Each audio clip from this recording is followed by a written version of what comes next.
Hello everyone, welcome to మహా foods and arts. ఇవాల్టి వీడియోలో మనం ఎంతో టేస్టీ దొండకాయ మసాలా కర్రీ ఎలా చేయాలో చూడబోతున్నాం. మీరు నేను చెప్పే కొలతలతో కనుక ఈ మసాలా కర్రీ ట్రై చేస్తే మనకి బయట కర్రీస్ పాయింట్లో దొరికే దొండకాయ మసాలా కర్రీ టేస్ట్లోనే వస్తుంది. మరి అది ఎలా చేయాలో ఇవాల్టి వీడియోలో చూసేద్దాం. ముందుగా దీనికోసం ఒక ప్యాన్ హీట్ చేసుకొని 2 టేబుల్ స్పూన్ల వేరుశెనగ గుళ్ళు, అలానే 2 టేబుల్ స్పూన్ల కట్ చేసుకున్న ఎండు కొబ్బరి ముక్కలను కూడా యాడ్ చేసుకుని స్టవ్ని లో ఫ్లేమ్లో పెట్టుకొని వీటిని చక్కగా ఫ్రై చేసుకోవాలి. ఇవి కొంచెం ఫ్రై అయ్యాక దీంట్లో మనం 2 యాలకులు, అలానే 2 ఇంచుల దాల్చిన చెక్క, 4 నుంచి 5 లవంగాలు వేసుకొని 1 టేబుల్ స్పూన్ ధనియాలు కూడా వేసుకొని స్టవ్ని లో ఫ్లేమ్లో మాత్రమే ఉంచుకొని ఇవి చక్కగా ఫ్రై చేసుకుందాం.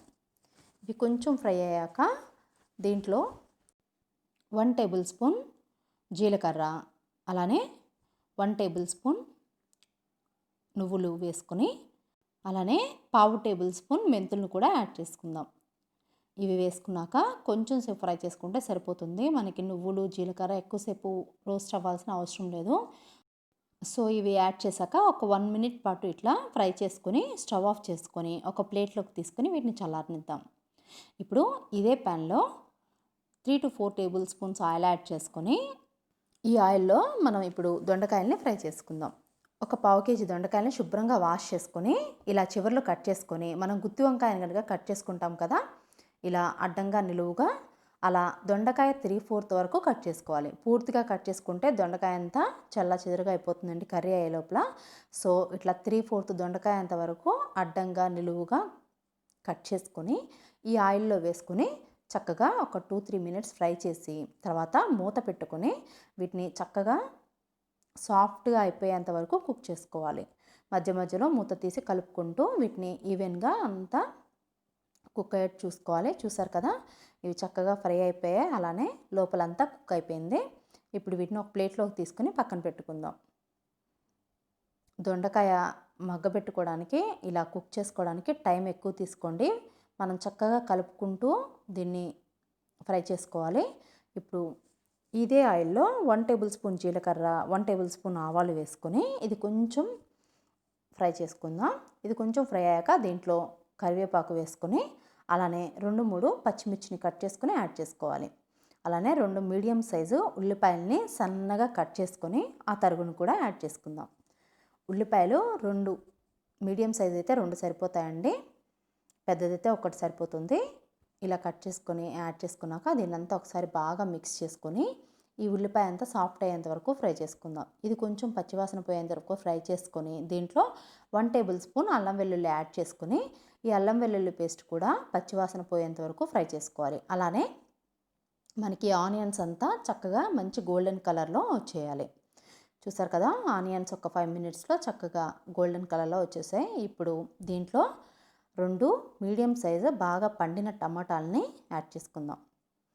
ఈ టమాటా అంతా 2-3 నిమిషాల్లో చక్కగా మగ్గిపోతుంది. ఇది బాగా పూర్తిగా మగ్గిపోయేంత వరకు కుక్ చేసుకోవాలి. ఇప్పుడు దీంట్లో రుచికి సరిపడా ఉప్పు, అలానే 1/2 టేబుల్ స్పూన్ పసుపు, 2 టేబుల్ స్పూన్ల కారం, మీరు స్పైసీనెస్కి తగ్గట్టు యాడ్ చేసుకోండి. దీన్నంతా బాగా మిక్స్ చేసుకోండి. ఇలా అంతా బాగా కలిసిపోయాక ఇప్పుడు దీంట్లో మనం ముందుగా ఫ్రై చేసుకున్న మసాలా దినుసులు ఉన్నాయి కదా, వీటిని మిక్సర్ జార్లో యాడ్ చేసుకొని ఫైన్ పేస్ట్ లాగా పట్టుకోవాలి. ఈ మసాలా పేస్ట్ని దీంట్లో యాడ్ చేసుకొని కొంచెం వాటర్ యాడ్ చేసుకొని శుభ్రంగా అంతా వేసేసుకోవాలి. ఇది వేసుకున్నాక దీన్నంతా ఒకసారి బాగా మిక్స్ చేసుకొని మూత పెట్టుకొని 8 నుంచి 10 నిమిషాల వరకు ఆయిల్ అంతా పూర్తిగా సపరేట్ అయిపోయేంత వరకు మనం దీన్ని కుక్ చేసుకోవాలి. చూసారు కదా, 8 నుంచి 10 నిమిషాల లోపల చక్కగా ఆయిల్ అంతా సపరేట్ అయిపోయింది. కర్రీ టేస్ట్ పెరిగేది ఇదే స్టెప్లోనండి. మీరు ఇలా ఆయిల్ సపరేట్ అవ్వకముందే దొండకాయలు వేసేస్తే కర్రీ టేస్ట్ అంత బాగుండదు. చక్కగా ఇలా అంత ఆయిల్ సపరేట్ అయ్యాక ఇప్పుడు ఈ మసాలా పేస్ట్లో మనం ముందుగా ఫ్రై చేసుకొని పక్కన పెట్టుకున్న దొండకాయలను కూడా యాడ్ చేసుకొని అంతా ఒకసారి బాగా మిక్స్ చేసుకొని 250 ml వాటర్ని యాడ్ చేసుకుందాం. గ్రేవీ కొంచెం రావాలి కదా, సో ఒక 250 ml వాటర్ని యాడ్ చేసుకొని బాగా మిక్స్ చేసుకొని మూత పెట్టుకొని 5 to 10 మినిట్స్ వరకు దీన్ని చక్కగా కుక్ చేసుకోవాలి. దీన్ని అప్పుడప్పుడు ఇలా మూత తీసుకొని 1-2 సార్లు చక్కగా కలుపుకోండి. ఎందుకంటే మనం మసాలాలో కొబ్బరి అలానే నువ్వులు యాడ్ చేసాం కాబట్టి ఇది అడుగంటుతుంటుంది. సో మధ్య మధ్యలో ఇలా మూత తీసి కలుపుకుంటూ ఇలా ఆయిల్ అంతా సపరేట్ అయ్యేంత వరకు ఈ కర్రీ బాగా చక్కగా ఇలా గ్రేవీ దగ్గర పడేంత వరకు కుక్ చేసుకోవాలి. ఇప్పుడు ఫైనల్గా దీంట్లో మనం గరం మసాలాని యాడ్ చేసుకుందాం. 1/2 టేబుల్ స్పూన్ గరం మసాలా వేసుకొని అలానే కట్ చేసుకున్న కొత్తిమీరను కూడా యాడ్ చేసుకొని ఒకసారి అంతా మిక్స్ చేసుకొని స్టవ్ ఆఫ్ చేసేసుకోవడమే. చూసారు కదా, ఎంతో సింపుల్గా మనకి కర్రీస్ పాయింట్లో దొండకాయ మసాలా కర్రీ ఏ టేస్ట్లో అండ్ టెక్స్చర్తో ఉంటుందో అదే పర్ఫెక్ట్ టేస్ట్ అండ్ టెక్స్చర్తో మనం ఇంట్లోనే ఈ దొండకాయ మసాలా కర్రీని ప్రిపేర్ చేసుకోవచ్చు. మరి ఈ రెసిపీ మీరు మిస్ అవ్వకుండా ఇంట్లో ట్రై చేసి ఎలా ఉందనేది మీ ఫీడ్బ్యాక్ని నాకు కామెంట్ చేయండి. మీకు ఈ వీడియో కనుక నచ్చితే ఒక లైక్ చేయడం అస్సలు మర్చిపోకండి. అలానే మీ ఫ్రెండ్స్ అండ్ రిలేటివ్స్కి షేర్ చేయండి. మీరు మొదటిసారి నా ఛానల్ చూస్తున్నట్లయితే మరిన్ని టేస్టీ అండ్ క్విక్ రెసిపీస్ కోసం అలానే అప్పుడప్పుడు వేసే నా పెయింటింగ్స్ కోసం మహా ఫుడ్స్ అండ్ ఆర్ట్స్ని సబ్స్క్రైబ్ చేసుకుని పక్కన ఉన్న బెల్ ఐకాన్ యాక్టివేట్ చేసుకోండి. Thank you for watching this video.